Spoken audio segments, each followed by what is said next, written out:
Hello everyone, and thanks for joining this today video. And today we are actually going to talk about my top personal follow flow expectations for 2024 for this year. And this I I will try to make this every year to have my predictions of what is going to happen with follow flow in the next year, or actually in this year. And let's see at the end of the year how many from my top 10 list was actually like realized, and it was actually a real flow feature. Yeah, I'm excited to it, and I will try to do this for every year from now on. So let's start. My first, it's not the first, but so things are not actually in the order like what will be like first implemented. I'm just straightening the uh, top 10 features that I think of, so they're not in particular order. Just to let you know. So number one, it's enhanced dynamic links capabilities and independent from flow. The reason I'm saying that is that you already probably know, if you're using dynamic links for your own application, that dynamic links were actually expired in not in this year. I was thinking that is this year. No, it's not. It's actually on next year, 2025, in the summer. So it's August time, and if I switch my screen over here, you can actually see that dynamic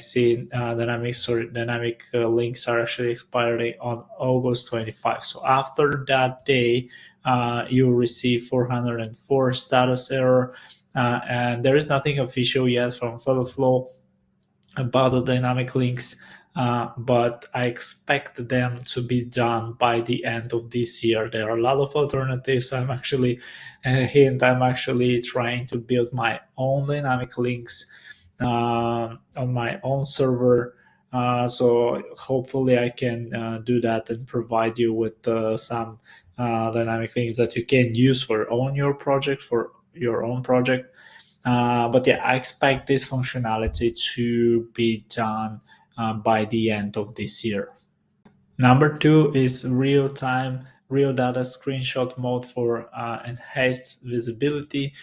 So what that means actually is, when Flow released version 4.0, they released like a couple of features that were great. Actually, they sound great, and it was actually something that I was like hoping that Flow will release, like probably the first day, the first app that I deployed with Flow. I saw how hard it is to actually generate all those screens shots and all those images for your phones, and in order to deploy your app, and in order to, especially for Apple, they're actually searching for a specific iPhone, and you have like a different sizes, like 3 or 4. You also, if you want to deploy for iPad as well, so it's actually a pain in where to make all those screenshots. And I know that there are external software or external services that are providing this, but you have to pay for it. And Flow actually did a great job implementing this in version 4.0, and I was so excited about that. And you can do screenshots in different sizes. But fortunately, my only concern is that this is not actually working with real data. So what I mean by that is that if I switch actually to if I switch to my app, you can actually see that this is my app, and this is in preview mode. Make sure that you are in preview mode in order to access screenshot mode. So if I click on screenshot mode, now I'm able to generate screenshots modes, and it says Play Store and says Apple Store and capture selected pages. And that's great, actually. Just enable those, click on generate, and all your screenshots will be generated, which is great, which is amazing. But what about if I have a page that I want to generate with a particular like data in it? So, for example, this sort list and drag and drop. I notice also when you click on generate screenshot, there's no way to cancel it. You have to generate the screenshot, which is another thing that probably I hope it will be fixed in 2024. But when you click on some or something like, let's say, sort this list by dragging and dropping, uh, there's actually no data here. There is no data, and what I'm generating, I'm actually generating a blank screen, which is not exactly what I want. And I talked with the Flow team, and they told me that you can actually generate and then like you can generate the images and then using like other external to get the real data. But yeah, this is not what I want, actually. I want the real data to be generated, and not probably generate the images from the preview mode, but also generate the, sorry, not images, but screenshots from the preview mode, but also be able to generate uh, screenshots from test mode or run mode. So this is my expectation in 2024. Let's see if it will happen or not. Next one is in-app automatic testing within Flow. So what that means is that, again, in version 4.0, Flow introduced something called automatic testing, and it's actually a great feature. You can actually automate your processes and test it, and that's the whole idea. That's very robust when you're building your apps or any site or any software out there. It's great to have those automatic testings in order to just run them with one click and see all the workflow is actually working. Um, and if you implement a new feature, for example, you have to test everything that is working. And instead of testing it manually, you can actually test it with those automatic testing. So if I switch to Flow right now, you can actually see those automatic testing, and you see I have one test, and it's a super simple test to just test the if the user is registered. And I have like click in this widget, for example, or enter this field in this widget and enter this. So let's say, for example, enter enter email, enter a password, and then let's say that I want to hit to submit and see if my actually user will log in. And that's great. The only caveat about that, or the only difficulty about that, that is you have to actually download your code, and then you have to test it with some external tool like Visual Code or Android Studio or whatever IDE you're using, which is actually I'm not going to use, to be honest. I'm not going to do it. And the reason I'm saying that is that it's much easier if there is a way for Flow, because I know there is a way. They have already built amazing stuff to test this functionality inside Flow. Don't go outside of the Flow. In the end of the day, what I want to see if my test is successfully executed or not. That's the only thing that I want to know. So if I have a green light or a red light. And I think this is super manageable in Flow. Just run all your tests or run all your tests and have here like this test pass, this test that does not pass, this test pass, this test does not pass. This is the only thing that I want, or I would expect actually Flow to fix. It will be a great feature, and yeah, let's hope that in 2024 we can see that. This one is self-explanatory. I'm expecting actually for the Flow to have like more widgets in 2024. to produce more widgets, and not to produce, but to introduce actually more widgets. And for example, the swipeable widget, as long as I remember right now, currently with the recording of this video, is actually removed, for the reason is that they actually make it, they're saying that they're making it better. And also, for example, I saw in the community that there are a lot of people asking for drop and drop functionality, for example, or swiping functionality. I actually expect in 2024 um, to have the swiping functionality, and also to have the swiping action, and also to have the drop and drop action. Those are actually actions and not widgets particularly, but I hope like widgets will be like, let's say for example, we'll have like widget that will say drag and drop. So if you have this widget, you inside this widget, you will be able to drag and drop this. I mean, I don't know how exactly what is the best way to implement this, but I expect that more widgets will come in 2024. So the next thing I expect in 2024 is actually cloud functions enhancements, and possibly including Python support maybe, because right now Flow only works with JavaScript, but the minute Flow actually introduce that you can actually right now deploy your cloud function from Flow within Flow, which is great.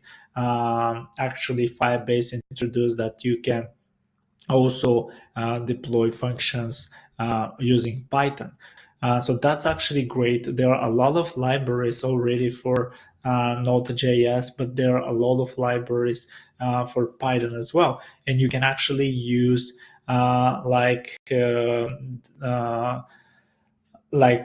deep learning or machine learning or AI agents, and build, in theory you can, I think you can build your own AI agent using those Python cloud functions. And in general, they're like, if you right now have the potential of having like 100% of all the packages in Node.js, after that you have like 200 and 300 potential percent of your of what you can do actually. And also I really expect to for the Flow to make cloud functions in general deploy much easier, and because right now, to be honest, I'm still having a lot of issues deploying cloud functions. Some cloud functions, most of the cloud functions right now are actually working. I had a video about how you can fix the most common problem when you're deploying your cloud function. But unfortunately, I still have like one or two cloud functions that are not deploying for some reason. So I really hope that this will be much clearer in the future, how to deploy cloud functions and straight from Flow, and introducing maybe Python. So why not introduce Python as well, so you can write cloud functions in Python and deploy them. Let's see. Next thing is integrating of additional services such as build, ship, or Xano. So Flow is actually introducing a lot of third parties integrations, and I'll expect at least one integration in 2024 or maybe more. So far in Flow we have, you can actually see it over here. I don't know if you can see from my face, but we have Supabase, we have SQLite, and actually SQLite was like recently introduced like a couple of days ago, and I am going to actually do a video about it, so stay tuned about it. And then we have GitHub, and we have Algolia, sorry. We have Google Analytics, we have Google Maps, we have Ad Mode, we have Mux Livestream, and the last was SQLite, but before that was One Signal, which will allow you to send SMS and emails to your clients. So those are just the ones that are integrated right now, but there are actually a lot out there, right? So there's this Xano backend that you can use, or build ship, for example. So I don't expect those two particular to be like integrated in Flow, but I expect like more services to be integrated, at least one. And yeah, if you ask me, yeah, probably let's say Xano uh, will be um, implemented in Flow, but let's see. Okay, let's talk about Superbase now. I expect sustainable improvements in Superbase integration. Why I'm saying that? Because there are actually a lot of things that can be improved regarding Superbase, and I see that more and more people are actually considering moving to Superbase or moving to Superbase. I made a video in my channel why there is better to even consider Superbase as an option, and I stated my top facts why you need to use Supabase. And there was like another channel actually did that the same, maybe the same day or something like that. No, I haven't like sponsored by Supabase, and I didn't know that someone actually did this video as well.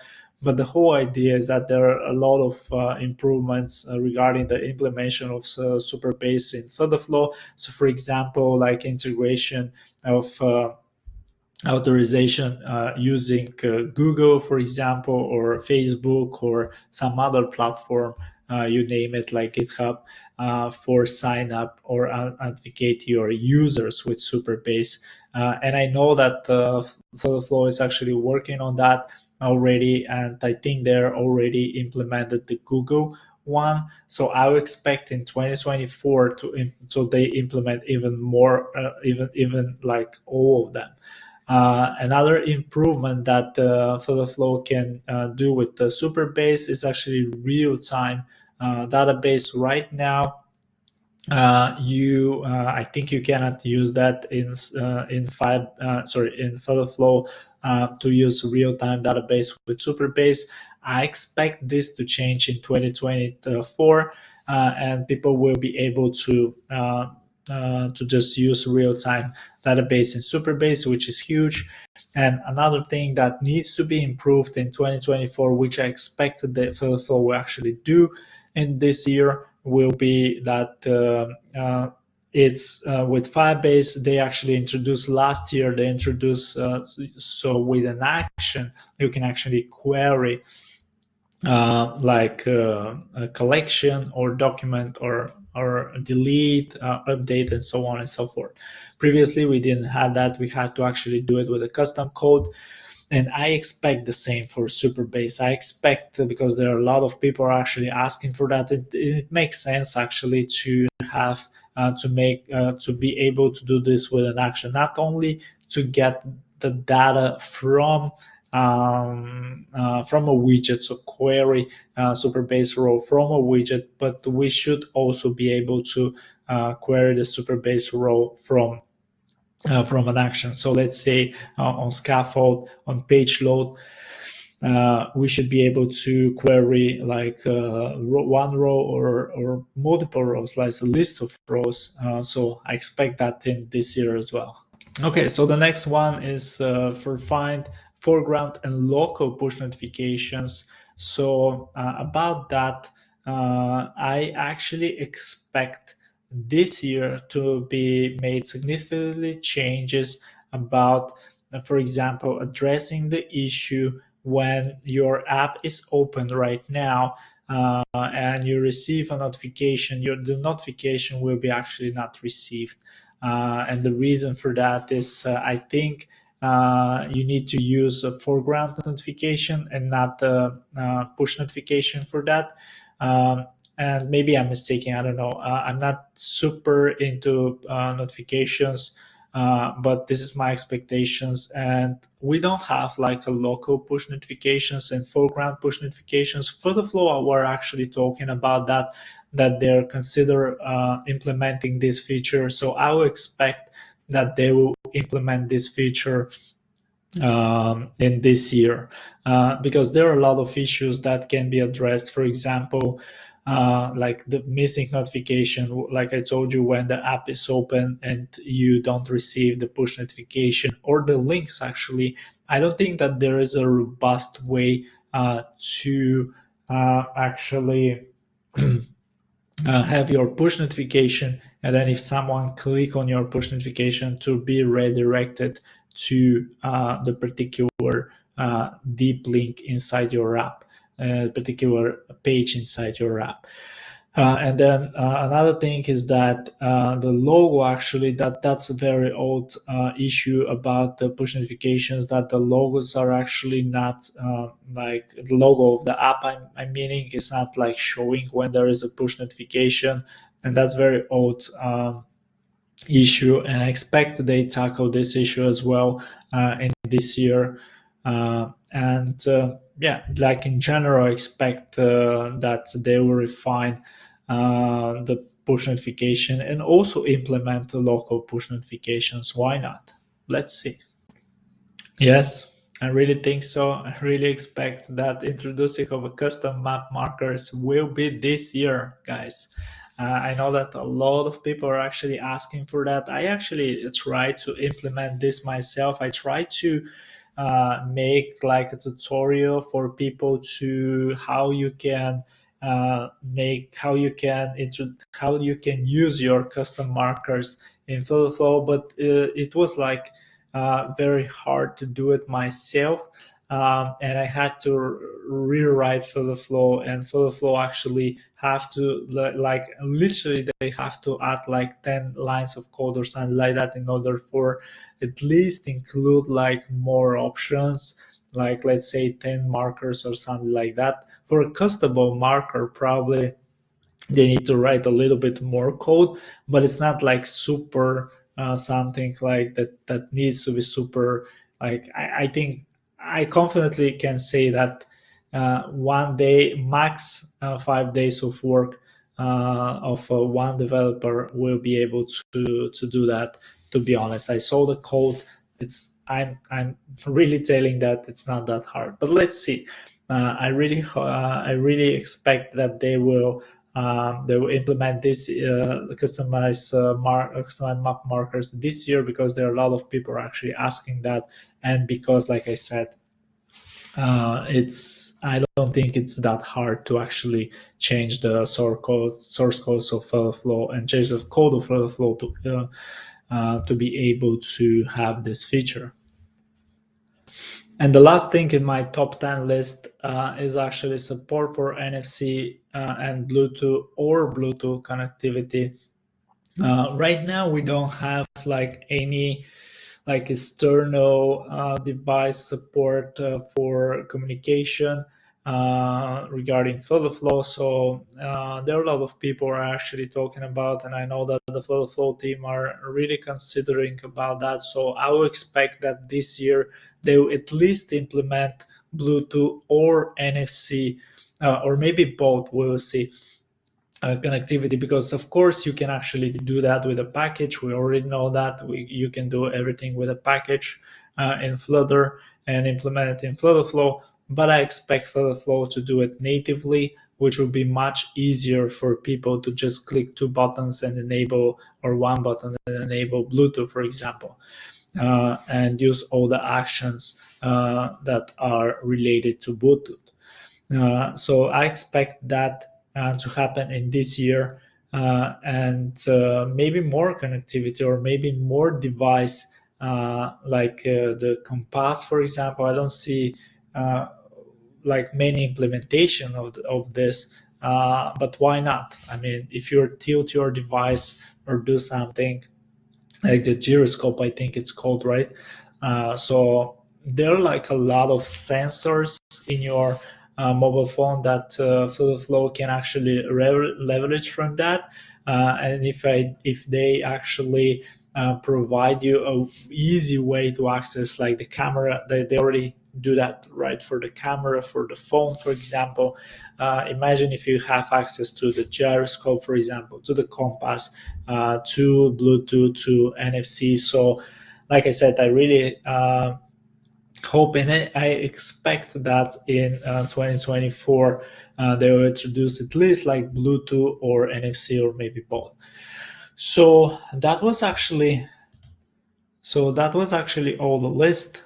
Thank you very much for watching. I hope you really enjoyed those top 10 features that I expect that will be implemented in Flow in 2024. If you have your own list, please list it in the comments below so I can see it and everyone can see it. And thank you very much for watching. But before you go, actually, thanks for watching this video, but please help me to reach 4,000 subscribers. And when I reach 4,000 subscribers, I actually have a surprise for every single subscriber that I have. I will shuffle them and I will do a live session and I'll announce the winner. And what will be the winner? The winner should be a subscribe to the channel, and the price is this one. It's a Flow swag actually. I want to give to one of my subscribers. Like I said, it will be a live session when I reach 4,000 subscribers.